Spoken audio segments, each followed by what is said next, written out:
నజరేయుడైన యేసుక్రీస్తు పరిశుద్ధ నామమున కూడి వచ్చిన మీ అందరికీ శుభాభివందనాలు తెలియజేస్తున్నాను.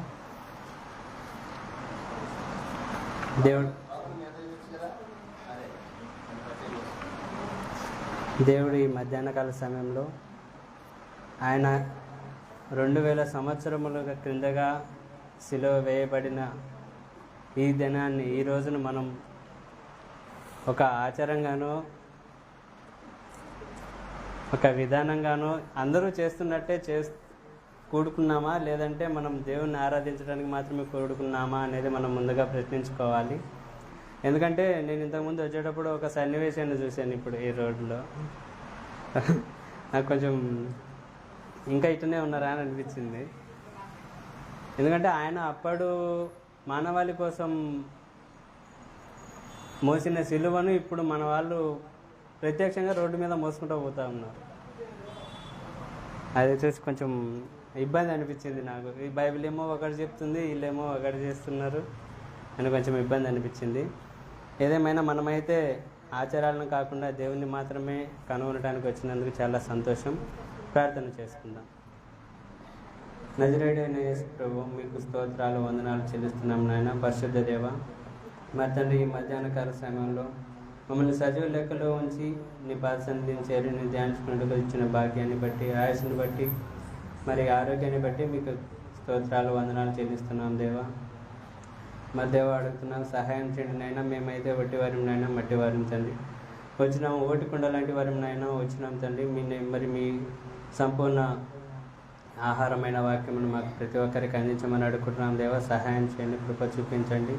ఒట్టికుండలా వచ్చిన వారం నిండుకుండలా వెళ్ళుటకు సహాయం చేయమని అడుగుతున్నాం దేవా. సహాయం చేయండి, కృప చూపించండి నేను. ప్రతి ఒక్కరిని మీ ఆధీనంలో ఉంచుకోండి, వాతావరణాన్ని మీ ఆధీనంలో ఉంచుకోండి దేవా. సహాయం చేయండి, కృప చూపించండి. మరి తండ్రి, ఎందరైతే మరి తండ్రి ఈ సమయంలో మరి నేను ధ్యానిస్తున్నారో వారందరిని బట్టి అడుగుతున్నాం దేవా. సహాయం చేయండి, కృప చూపించండి. ప్రతి ఒక్కరి మనల్ని ఆలకించండి నైనా.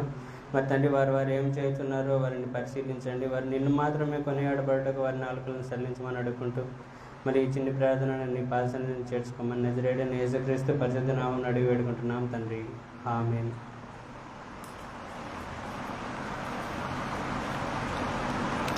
దేవుడు ఈ మధ్యాహ్న కాల సమయంలో ఆయన పలికిన 7 మాటల్లో 3వ మాట పలుకుటకు నాకు ఈ అవకాశం ఇచ్చినందుకు దేవునికి స్తోత్రాలు, వందనాలు చెల్లిస్తున్నాను.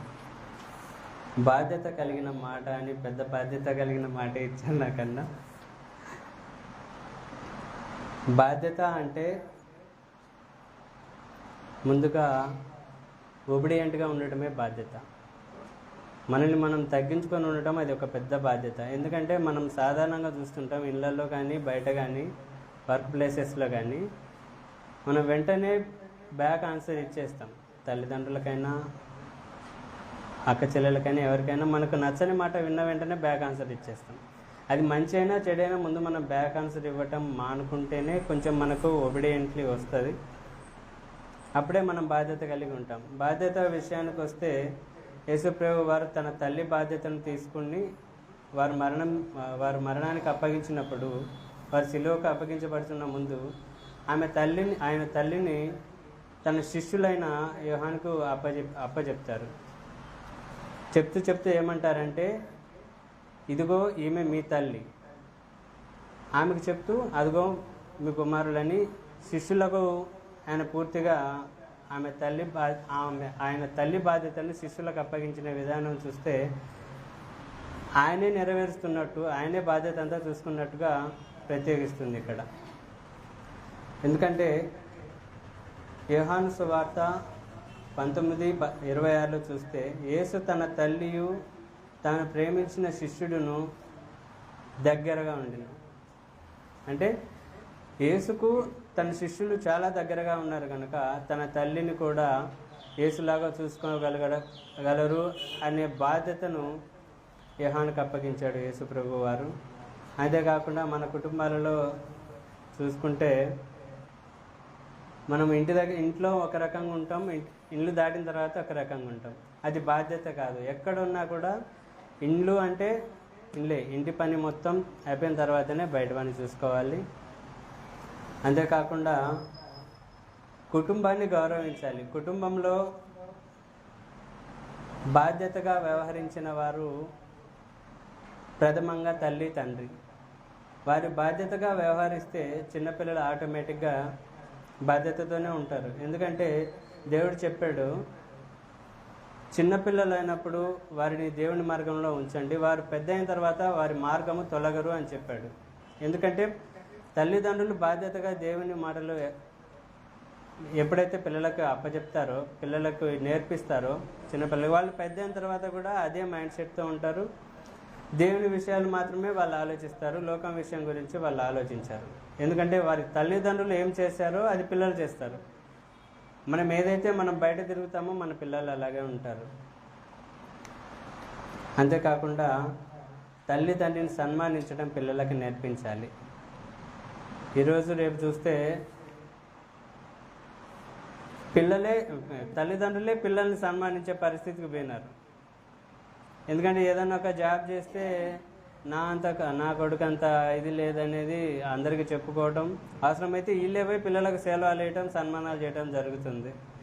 ఇది పద్ధతి కాదు. ఎందుకంటే తల్లిదండ్రులు, పిల్లలు ఎంత పెద్దవాళ్ళైనా తల్లిదండ్రులకు కొడుకులు కూతుర్లే.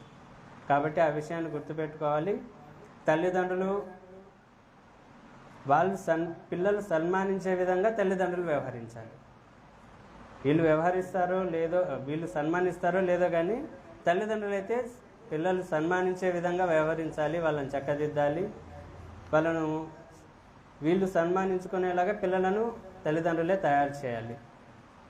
అంతేకాకుండా సంఘము ఒక ఆత్మీయ కుటుంబము.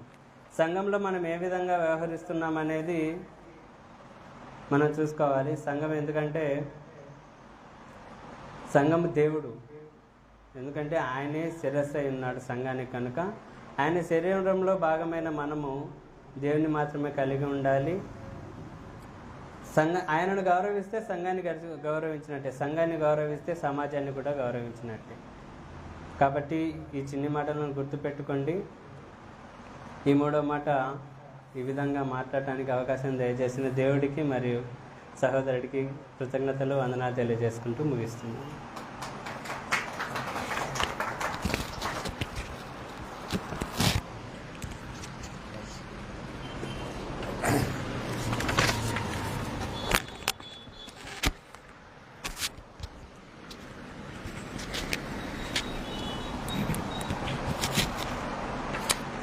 ఈ చెప్పబడిన మాటలన్నీ కూడా సిలువలో మాట్లాడిన మాటలు గుర్తుపెట్టుకోండి. ఎక్కడ మాట్లాడాడు? సిలువలో మాట్లాడాడు. మూడో మాట మాట్లాడిన బాబన్నని నేను హృదయపూర్వకంగా అభినందిస్తున్నాను. బాబన్న ఎలాగా పరిచయం అంటారా? బాబన్న దాదాపుగా చాలా సంవత్సరాల నుంచి ఆ కుటుంబమే నన్ను ప్రేమించే కుటుంబం అని నేను చెప్పుకోగలను. ఎక్కడికి వెళ్ళినా రావిపాడులో దేవుని పిల్లల కుటుంబం ఉందంటే అది రావిపాడులో ఉందని చెప్తాను. అక్కడ మా పిల్లలు ఉన్నారు. దాదాపుగా వాళ్ళందరికీ నేను బాప్తిస్తం ఇచ్చేటానికి దేవుడు నాకు సహాయం చేశాడు. ఆ పిల్లలు ఆ విశ్వాసంలో ఇప్పటికీ నడవటం అనేది చాలా సంతోషం. వారి యొక్క ఉద్యోగ లేకుంటే వారి యొక్క కలిగిన ఆ చదువును బట్టి ఆయా స్థలాల్లో పనిచేయటాన్ని బట్టి పిల్లలు రాలేకపోతున్నారు. మీరందరూ కూడా బాబన్న వాళ్ళ కుటుంబం కొరకు ప్రార్థన చేయండి. అమ్మ ఉంది, 2 అక్కలు ఉన్నారు, ఒక అన్న కూడా ఉన్నాడు. బాబన్న వాళ్ళ కుటుంబం కొరకు మీరు ప్రతిదినం ప్రార్థన చేయాలి. ఎందుకంటే ఆ కుటుంబం కూడా మన కుటుంబమే, ఇది మర్చిపోవద్దు. సిలువలో పలికిన మాటలు ఎక్కడ పలికాడు? సిలువలో పలికాడు. కొంతసేపు చనిపోతాడు కదా, చనిపోయే ముందు పలికిన మాటలు. ఎవరన్నా పెద్దలు చనిపోయేటప్పుడు భౌతికంగా అరే పెద్దోన్ని పిలువురా అని అంటారు. ఎందుకు? పెద్దంతో ఏదో చెప్పాలి. లేకుంటే చిన్నమ్మిని పిలువురా అంటారు. తండ్రే కదా, పిలువురా అంటారు. మాట్లాడాలి. ఏం మాట్లాడాలి? ఏదో చెప్పాలి. వానికి ఏం చెప్తాడు? భవిష్యత్తుని చెప్తాడు. అంతే కదా. నేను వెళ్తున్నానా, ఇల్లు జాగ్రత్త, మనకు కలిగింది జాగ్రత్త, అలా అని చెప్తూ మన పరువు జాగ్రత్త అని చెప్తాడు. తెలుసా మీకు? చెప్తారమ్మా? అదే చెప్తారా తల్లిదండ్రులు? నేను అంతో ఇంతో మంచి పేరు సంపాదించాను కదా, నేను మంచి పేరు సంపాదించి నేను చనిపోతున్నాను, ఈ పేరు మాత్రం మీరు చెడగొట్టగాకండి అని చెప్తాడు ఒక మంచి తండ్రి. అదే చెప్తాడు నాకు తెలిసి. యేసు ప్రభు శిలువలో చెప్పిన మాటలు చాలా ప్రాముఖ్యమైన మాటలు. దేవుని పిల్లల్ని ఒకంత దైవికంగా పరువు ప్రతిష్టలతో నిలవబెట్టే మాటలు ఇవి. ప్రతి ఒక్కరూ కలిగి ఉండాలని ఆయన ఆ పరిస్థితిలో ఆ స్థితిలో చెప్పాడు. ఏవో సర్వసాధారణంగా చెప్పుకొని పోతే మాటలు అయితే కాదు ఇవి. అలాగా ప్రభు మాట్లాడాల్సిన అవసరత లేదు. ఎంత ప్రేరేపించబడిన మాటలో మనం ఆలోచన చేయాలి. మొదటి మాట సిలువలో క్షమించండి. మనం క్షమించగలమా? క్షమించండి. రెండవ మాట మరొకరిని మనలాంటి వారిగా సిద్ధపరచటం. అర్థమవుతుందిగా? మనలాంటి వారిగా మనతో తీసుకెళ్తాం. మూడవ మాట రెస్పాన్సిబిలిటీ, బాధ్యత. దేంట్లో బాధ్యత? ఎక్కడి నుంచి బాధ్యత? సిలువలో బాధ్యత. సిలువలో ఈయనకి ఏం గుర్తు రావాలి? వస్తే నేను చనిపోతున్నానే ఏంటి అనేది గుర్తురాలి. కానీ సిలువలో ప్రభువుకు గుర్తొచ్చిన మాటలు గుర్తుపెట్టుకోండి. బాధ్యత ఏంటి? బాధ్యత అందరూ తమ కుటుంబాన్ని ప్రేమించాలి. ఎవరిని ప్రేమించాలమ్మా? ఏమా? కుటుంబాన్ని ప్రేమించాలి. కుటుంబము అంటేనే ఒక గౌరవప్రదమైన కుటుంబము. కుటుంబానికి మన తల్లిదండ్రులు, మన పూర్వీకులు ఏదో ఒక పేరు పెట్టుంటారు. పెట్టలేదా? మీ కుటుంబానికి కలిగిన పేరేంటి? ధార. మీ కుటుంబానికి కలిగిన పేరేంటమ్మా? బోలా, బొల్ల. రైట్. మన పితరులది. దీనికి మనం ఏం తేవాలి? దీన్ని ఎలాగ వ్యవహరించాలి అంటే రెస్పాన్సిబిలిటీ. ఆ పిల్లోడు ఆ గిరిధర్ కొడుకు కదా అనాలి, అవునా? ఆ పాప ఆ బొల్ల వల్ల పిల్ల కదా అనాలి. మన వ్యవహార శైలిని బట్టే మనకు మర్యాద వస్తుంది. మర్యాద ఎప్పుడు వస్తుందో తెలిసిన? మనం బాధ్యతగా ఉంటే. ప్రభు శిలువలో తెలియజేసింది ఏంటంటే తనతో ఉన్న వారికి బాధ్యత నేర్పిస్తున్నాడు. రెస్పాన్సిబిలిటీ. ఎక్కడి నుంచి బాధ్యత అంటే ప్రతి వారు తమ కుటుంబాన్ని ప్రేమించాలి. కుటుంబ ప్రేమ ఎంతో ప్రాముఖ్యమైనది. ఈరోజు కుటుంబాల్లో ప్రేమలు లేవు. అన్నదమ్ముల మధ్య, అక్క చెల్లెళ్ళ మధ్య ఉన్నాయా? తోడబుట్టిన వారి మధ్య ప్రేమలు లేవు ఈరోజు. కానీ యేసు ప్రభు ఏం చెప్పాడు తెలిసిన? సిలువలో కుటుంబాన్ని ప్రేమించండి. కుటుంబాన్ని ప్రేమించాలి. కుటుంబ ప్రేమే మనతో చివరి వరకు ఉండేది. చనిపోతే మన ఇంటికి అందరు వస్తారు కదా అమ్మ? అందరు వస్తారా? మన బంధువులు, చుట్టాలు, స్నేహితులు, ఇరుగు పొరుగు వారు అందరూ వస్తారు. చనిపోయి సమాధి చేసిన వెంటనే అందరూ పోతారు. మరి ఎవరుంటారు? ఎవరుంటారు? అందరు ఉంటారా? ఒకవేళ ఉండమన్నా వాళ్ళు ఏమంటారు తెలిసిన? ఉండకూడదయ్యా అంటారు. అవునా? అంటే అర్థం ఏంటో తెలిసిన? నీ కుటుంబముతో కొంచెం సేపే వారికి బంధము. అది బాధ్యత అని ఫీల్ అయిపోతాం మనం, మా వాళ్ళు వచ్చారని. అది ఉంటే మంచిది, నేను కాదన్ను. కానీ వాస్తవికంగా నీతో ఉంటారు చూడండి, నీ వెనువంటి ఉంటారు చూడండి, నిన్ను టచ్ చేస్తూ ఉంటారు చూడండి. ఎవరో తెలిసిన? అదే నీ కుటుంబం. కుటుంబాన్ని ప్రేమించాలి. కుటుంబాన్ని ప్రేమించాలి అంటే కుటుంబానికి ఎక్కడ కూడా మనము అపకీర్తి తేకూడదు. దేవుడు నిన్ను ఒక కుటుంబంలో నుంచి పుట్టించాడు అంటే అర్థం ఏంటంటే ఆ కుటుంబానికి నువ్వు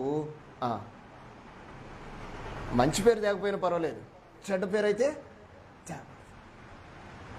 కానీ యేసు ప్రభు ఏం చేస్తున్నాడంటే తన బాధ్యతని గుర్తు చేసుకుంటున్నాడు. నా బాధ్యత, నేను ఈ లోకంలో ఉన్నప్పుడు పెద్ద కొడుకేనా ఇంట్లో, అవునా కదా?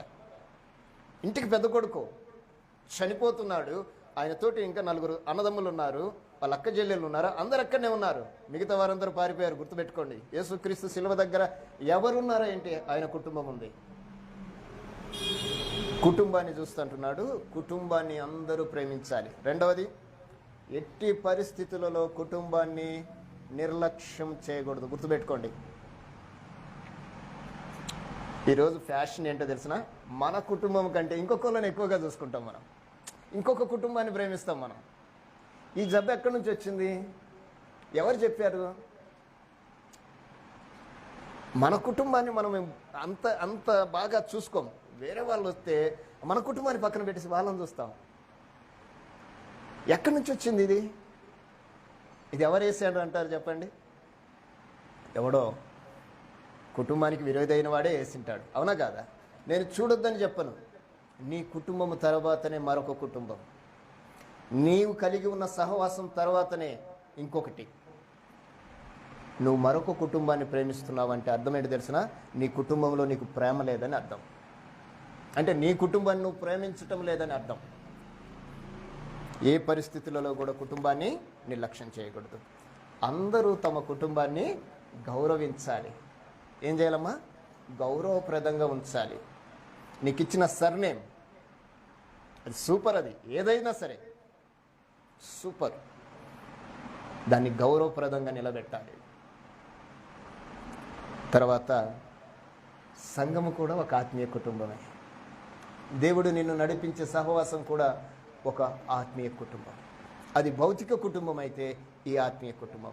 భౌతిక కుటుంబానికి మనము ప్రియారిటీ ఎంత ఇస్తున్నామో ఆత్మీయ కుటుంబానికి కూడా మనం అంతే ప్రియారిటీ ఇవ్వాలి, అంతే స్థితిని ఇవ్వాలి. అందుకే దీన్ని ఏమంటున్నామంటే ఆత్మీయ కుటుంబము. ఇది సంఘము అంటే ఏదో ప్రార్థన చేసుకునే స్థలం కాదు, ఒక ఆత్మీయ కుటుంబం. ఇది కూడా మనం గమనించాలి. ఆ క్రమంలోనే యేసుక్రీస్తు తనకున్న బాధ్యతని తన తమ్ముడైన యోహానుకు అప్పగించటం, ఇది బాధ్యత. ఇదిగో అమ్మా నీ కుమారుడు, ఇదిగో నీ తల్లి అని అప్పగించటం. బాధ్యతను, రెస్పాన్సిబిలిటీని ఫీల్ అయ్యేవారు చేసే పని ఇది. నేను వెళ్తున్నాను, నా బాధ్యతను తీసుకో అని చెప్పటం. అర్థమవుతుందా? ఇలాంటి బాధ్యతను ప్రభు ఎక్కడ చూపించాడు? సిలువలో చూపించాడు. అంటే నేను చనిపోతున్నా కానీ నా బాధ్యతను నేను విస్మరించకూడదు, తప్పిపోకూడదని ఆయన చెప్పిన మాటలు. చాలా ప్రాముఖ్యమైన సబ్జెక్ట్ కదా బాధ్యత. రైట్, చాలా సంతోషం. చక్కటి మాటల్ని నీకు తెలిసినంత వరకు వివరించిన బాబన్నని మరొకసారి అభినందిస్తూ ఒక పాట పాడి కూర్చున్నాం కదా, లేద్దాం. ఒక పాట పాడుకొని రెండవ